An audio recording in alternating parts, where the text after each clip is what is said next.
Hey guys, Liana here. It's Feedback Friday. I apologize that I am not my usual energetic self. I am exhausted today. Yesterday was not a good day.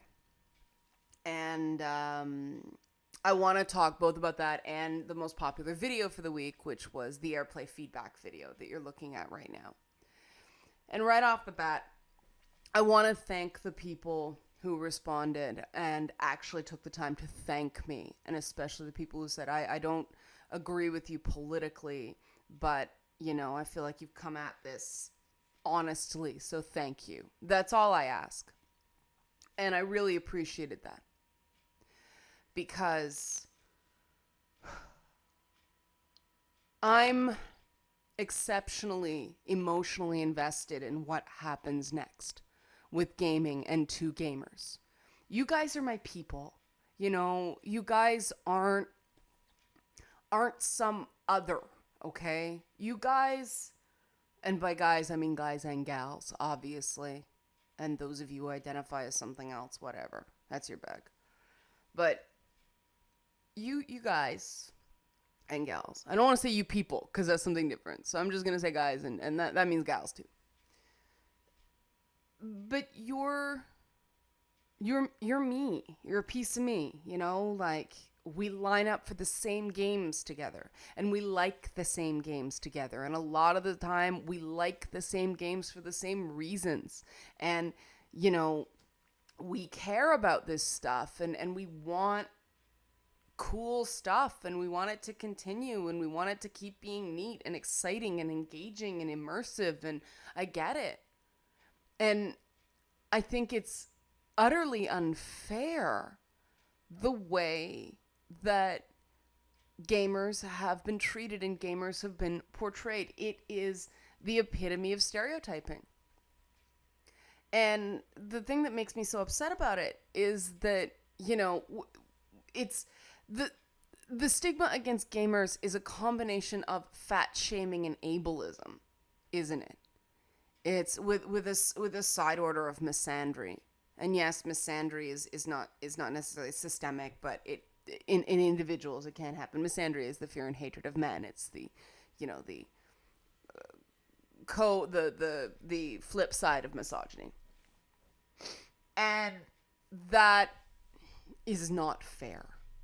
More and more science is discovering that being overweight has a genetic component. And so the people who are, the very people that are being mocked may actually not be able to help it. Furthermore, those hard-bodied dudes in Magic Mike and Thor and Wolverine and all that stuff that the girls go woo over, that's connected to wealth and status. That is very expensive and time-consuming to get a body like that. And most people can't. Most people can't. I had this fight with someone who was a family member by marriage who insisted everybody can do it. Everybody can do it. He was a bodybuilder. I was like, no, people can't. Some people do not have the metabolisms for it. Some people do not have the time for it. Some people don't have the money to pump in. It is ludicrously expensive. The shakes and the equipment and the physiotherapy and I'm going to say it, the drugs, because supplements, the drugs, come on. But that's expensive. And people shouldn't be treated as some kind of dirty peasant class because they choose to put their time and effort into, something that might actually benefit other people other than just, you look at someone for 5 seconds, nice abs, that's it. It doesn't really benefit humanity.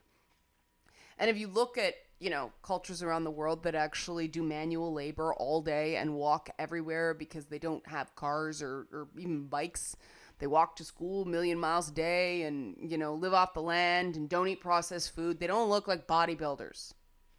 They don't. So, that male ideal is just fake. It's completely fake.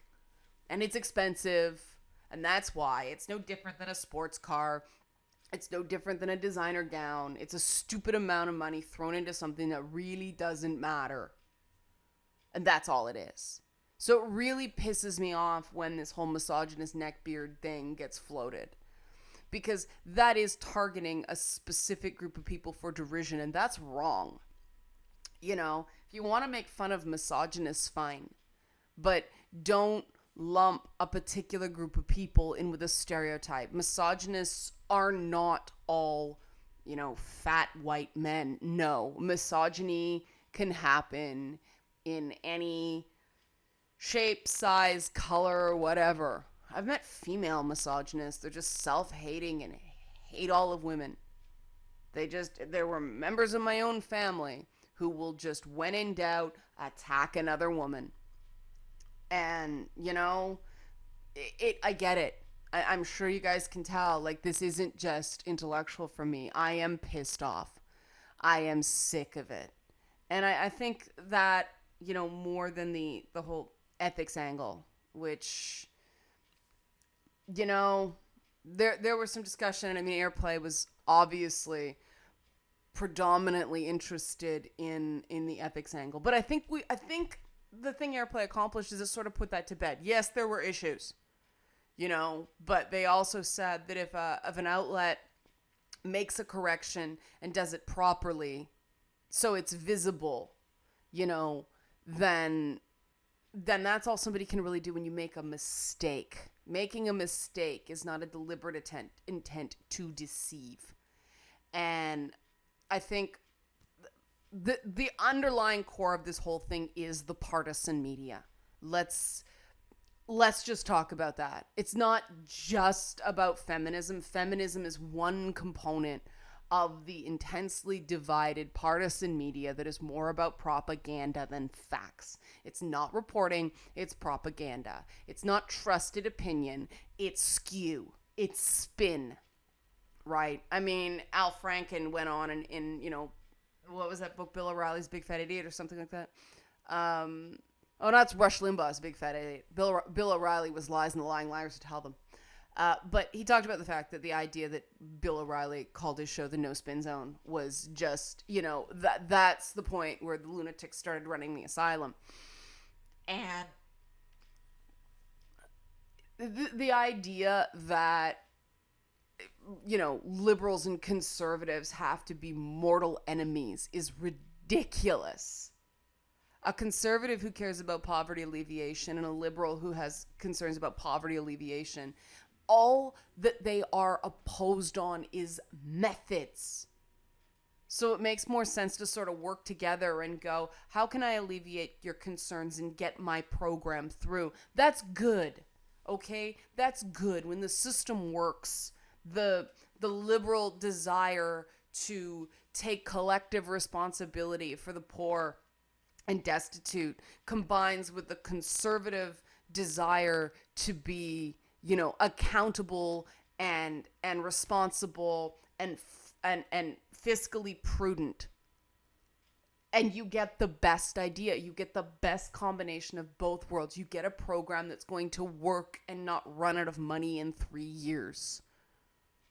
That's great. That's what we should do. This garbage that's going on in politics and this garbage that's going on in the media. It's garbage. It's garbage. Why do people need a political agenda rammed down their throats when the largest group of voters in the U.S. is swing voters? They'll vote Democrat, they vote Republican, they just want what's good, what they agree with. And that's the way it should be. I mean, I know why people have to join political parties, but, you know, the problem is that video games have become this symbol of all that's wrong with the world, like rock and roll music, comics, and anything that's come before aimed at adult men. Every single thing that's been aimed at young adult men has been demonized somehow, going back to Victorian times. We have this fear, this boogeyman of the masculine predatory instinct that we have been convinced is a much bigger problem in society than it actually is. Crime rates are dropping, fear of crime is increasing, right? And to me, the big problem with this is the system doesn't reward guys who actually do good and are kind and gentle and love their moms and sisters and the women in their life and treat dudes fairly. There's no reward for those dudes anymore because everybody assumes that at the heart of every man is some, Hyde, Mr. Hyde, ready to leap out of the Dr. Jekyll. It's just tragic. It is tragic that we are so afraid of each other. But, I can relate to this because I have a lot of things that are stereotyped about myself. I mean, the whole redheaded thing, I joke about it. But it's exceptionally frustrating that I have to be aware of that whole redheads are angry or redheads are fiery or whatever. If I get rightly pissed off about something, there's a time and place to be angry. And this isn't just because of some genetic thing about me. You're fiery. Like, don't turn my legitimate objection to what you're saying into something vaguely sexual. Fuck off. Just fuck right off. But then, you're even angrier. And I mean, I spent way too long yesterday being told I was angry when I actually wasn't. I was making fun of someone. I was goofing around at someone who was derailing the chat. In the stream, I was stupid enough to do. I admit, guys, I was stupid for doing that. I was a goddamn idiot. I was a moron. I was too trusting. I took people at their word and I didn't properly vet them. And I apologize for what ensued because of that. I was trying, based on Airplay, to reopen the dialogue because I stopped doing streams related to Gamergate because they ended up in a fiery fucking train wreck every time where it was 4 people all coming at me about various things just because I was available to yell at. And by yelling, I don't mean, a literal yelling. I mean making accusations and taking a guilty until proven innocent approach. And I absolutely do not like a guilty until proven innocent approach, no matter who does it. But, people made compelling arguments after Airplay that it was time to reopen the dialogue and continue the work. And so me, being a trusting fucking idiot, I took somebody up on it. And now I'm having some uncomfortable conversations with other people who I said, yeah, I'll talk to you, no problem. Who have said, you have to stop doing these streams. No more live streams. No more. Those of us who are managing your career are saying, stop it. So the words come down, guys. I can't do this live stuff anymore. Not with these open things that people can jump in. And it's just because I've been promised too many times, yeah, it's just going to be one-on-one, or it's just going to be me and my co-host, and no, we'll have a structure, and it'll only be an hour, and it never ends up being that. And no one intends to go in there, we're going to get her, we're going to ambush her. Just, there's a bunch of people dabbling in journalism right now that haven't been trained. And that's really dangerous because it creates false impressions of people. I mean, why? I said this yesterday. I am completely confounded by these people. And I know it's a tactic, but I don't necessarily think the people repeating the line, repeating the catchphrase, is they don't realize it's a tactic.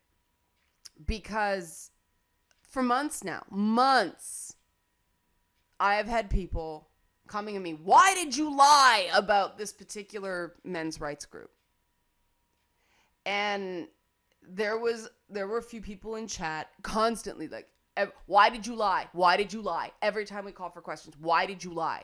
And I finally said, that is a stupid question. And here's why it's stupid. If I'm an honest person, I'm going to say I didn't lie because I didn't.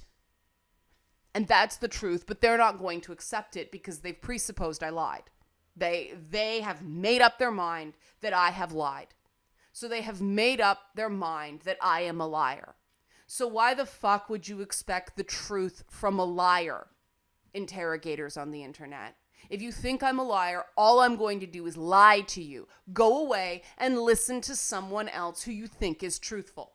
Now, I know I didn't lie, but that doesn't matter to these people. Why did you lie is the dumbest question you can possibly ask someone in public. You're not going to get a good answer. The question in itself is theater.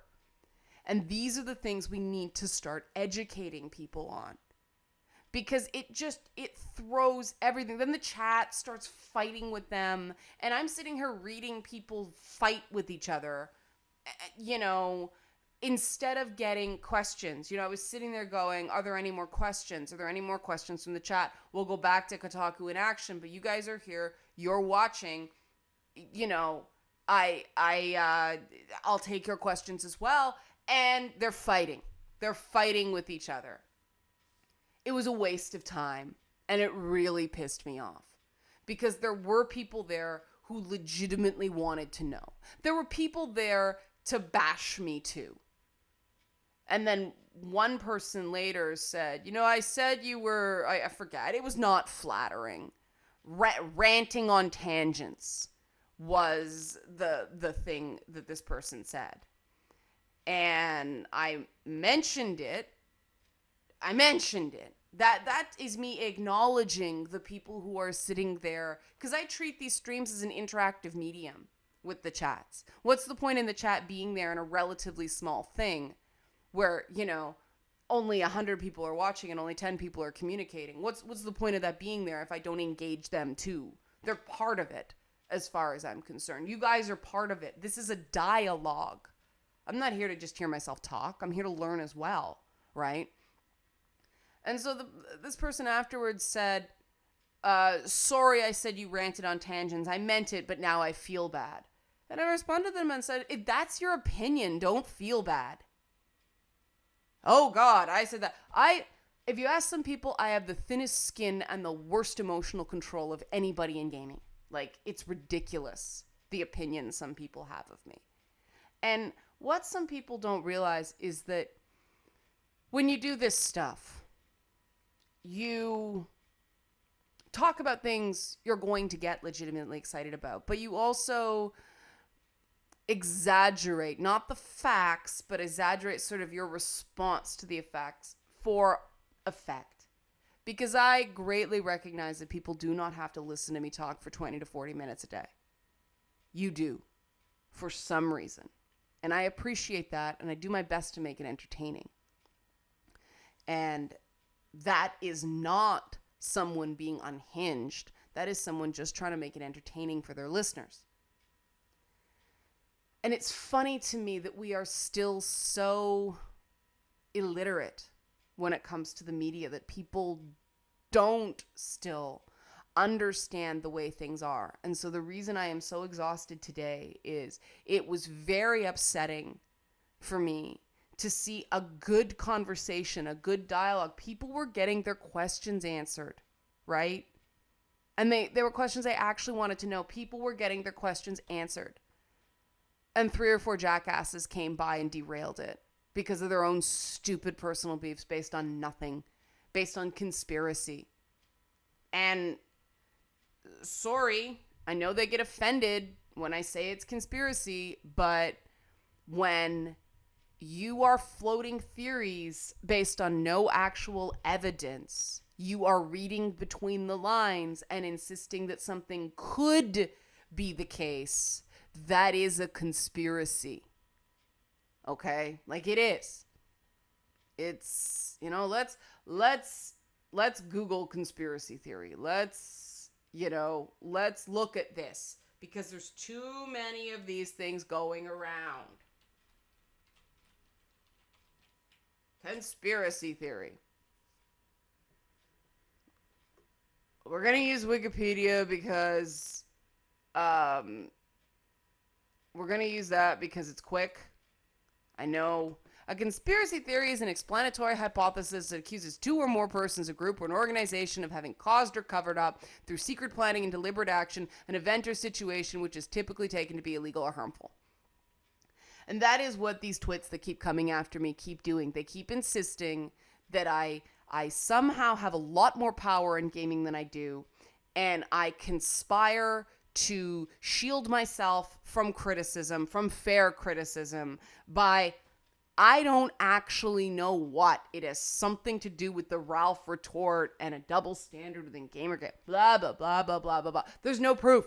There's no proof because it's not true. And they persist. And then they accuse me of slander when I say they're not being nice or when I'm saying it's a conspiracy theory. This is the stuff, this sort of tactic is a direct result of the partisan nature of the media in the modern world. And people don't even realize it. Everything is so infected. Fact-based discussions between reality TV, which is all about selling the drama, and the partisan propaganda press, which is all about selling a narrative. People don't even know what real news and analytical opinion looks like anymore. The stuff I've seen pointed out as good articles has made me just want to throw up my hands and give up. Because it's not news, it's opinion. And opinion is not garbage, okay? Opinion isn't just theater. Analysis is important. Because one responsibility of the press is to report the news. Another responsibility of the press is to help people understand that news, because a lot of this news is exceptionally complicated. I mean, if you just look what's going around in politics now, there's stories and scandals that are stringing back and back and back and back and back, and it's complex. It's complicated. And a lot of people's, natural inclination is, I'm just going to tune out because this is too much. This is too much for me to deal with. And that's a problem, because people should engage. People should be able to get a basic level of information fairly quickly. And a lot of internet things, especially internet scandals and gaming scandals, confound easy explanations, especially with a group like gamers who are so sensitive with reason and are so angry and upset with reason. And anger is not a criticism. I want to be clear. When I talk about someone being angry or pissed off, I'm not saying that's a bad thing. That's a valid thing as far as I'm concerned. And, yes, there is a sensitivity here. But that sensitivity can't, we're doing this thing now that gamers, a lot of gamers seem to have this trigger that if you don't outline every single fact connected to a particular story, you have gotten the story wrong. And that just, it doesn't recognize that we have 20 seconds or about 200 words to explain something. Because our article is only 500 words long, and we need to provide our analysis on top of the explanation, right? Space limits have been a thing with the media since the media was invented. And it doesn't mean we don't understand the issue. It's just you have to make sacrifices for brevity, guys. And sometimes even clarity. You can't throw too much at people at the same time. So it is completely counterproductive to jump all over a journalist or a pundit or an analyst because they're choosing only to look at a particular piece of the puzzle. And when it comes to the issues affecting gaming right now, there are a lot of complexities. And my big concern is that we're starting in the wrong places. We decided to start on ethics and toxic feminism. And I think those are, I think the things that were identified are symptoms instead of the actual issue. The issue is the stigma against gamers and video games that is making this hobby and making this group easy targets for derision. And it's crazy to me that this would go on. And that's why I think a lot of this anti-bullying rhetoric in the media is just smoke. It's just garbage. They don't actually mean it. Because our society loves bullies. Loves bullies right now. Especially bullies with a British accent and a deep voice. If you have a British accent and a deep voice, you can get away with anything. Jim Sterling can only get away with 50% because he has a British accent but not a deep voice. It works. It works. You have someone sound a certain way, they can get away with way more. I could say the exact same thing as a British guy with a deep voice, and he would get away with being an asshole, and I wouldn't. Trust me. We love British villains. We just do. Blame Uncle Scar. You know, it's just the case. So people will accept certain information from certain speakers and not others. That's the first problem. Okay, that is the first problem. We are so used to taking tough medicine from a certain type of person, but not others. That is an issue.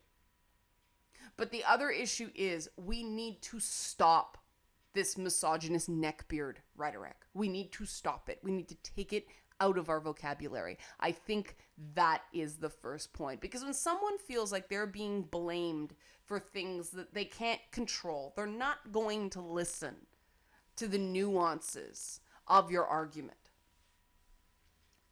And I've seen the resentment for the heavy users of gaming, the advocates of gaming. And yeah, a lot of them are overweight white guys with beard below their chin.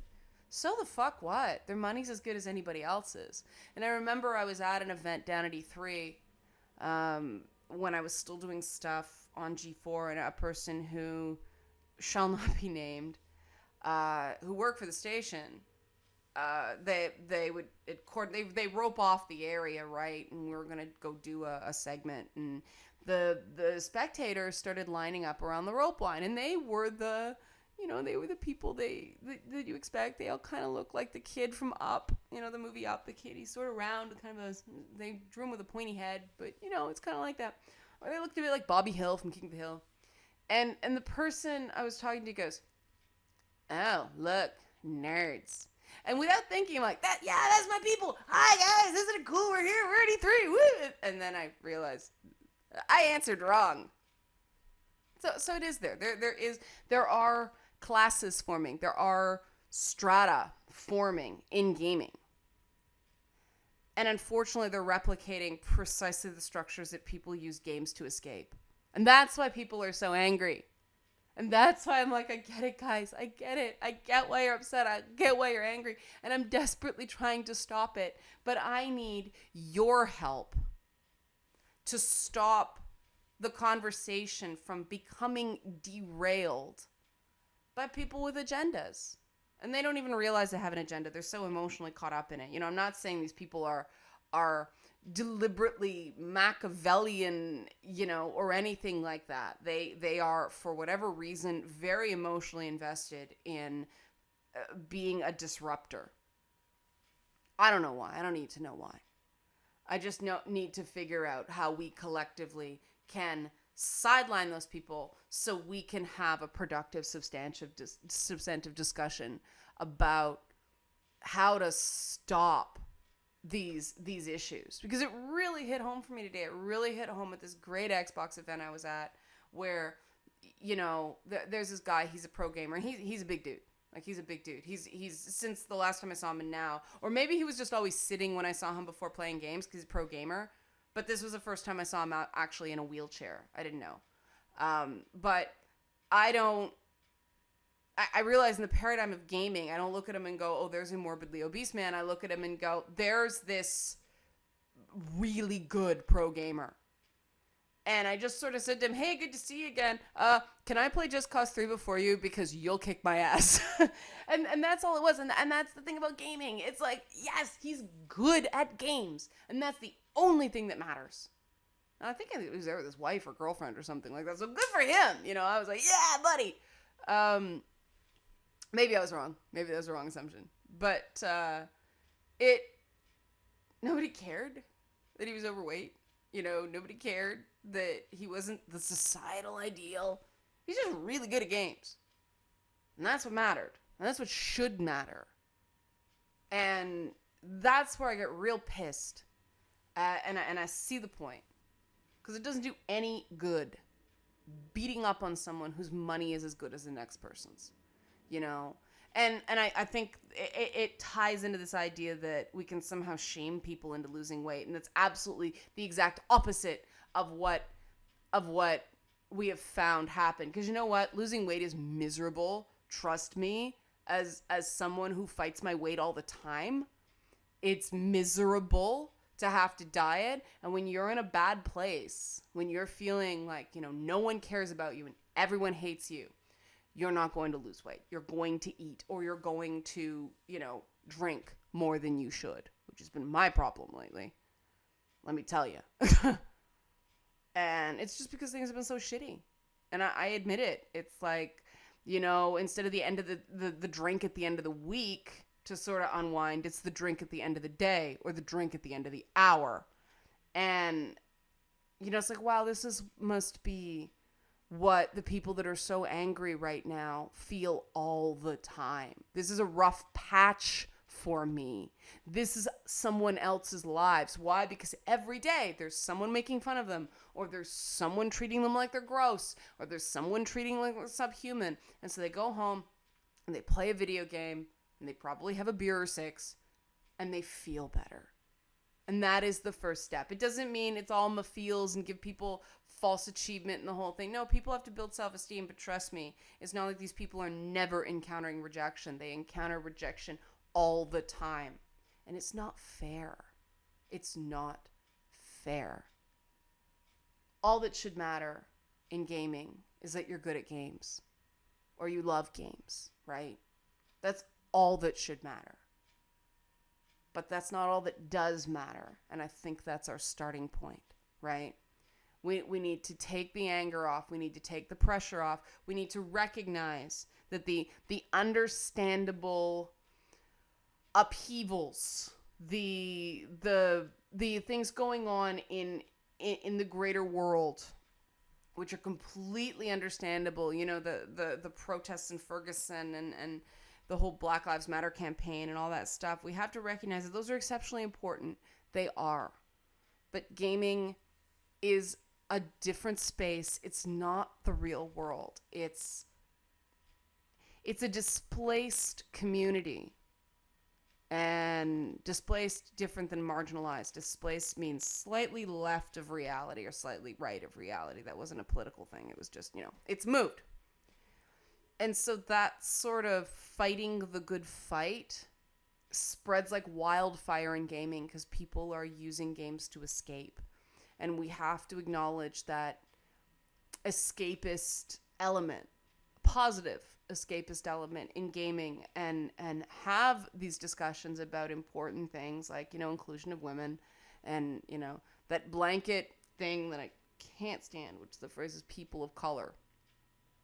Because I would, rather look at it instead of lumping people of color all together. It's like, we need to make space for Black people, and we need to make space for Asian people, and we need to make space for South Asian people and Polynesian people. Because all these groups they are different. It's not white people and everybody else. It's like within communities, there are divisions. Ashkenazi Jews and Sephardic Jews, for instance. It's different practices, different structures, different lots of things. Same, okay, we're all Jews, but Sephardic Jews give up corn at Passover, I believe. I see the Sephardic section at the market, and it's like, apparently it's corn, and that's where they take corn syrup out of Coca-Cola, because for the Sephardic people, I don't know, I'm Ashkenazi. And I mean, this is the thing. It's a false grouping, and there are a lot of false groupings in social movements. And I get it, because it's a numbers game. We can talk about that another time. But we need to take the temperature down.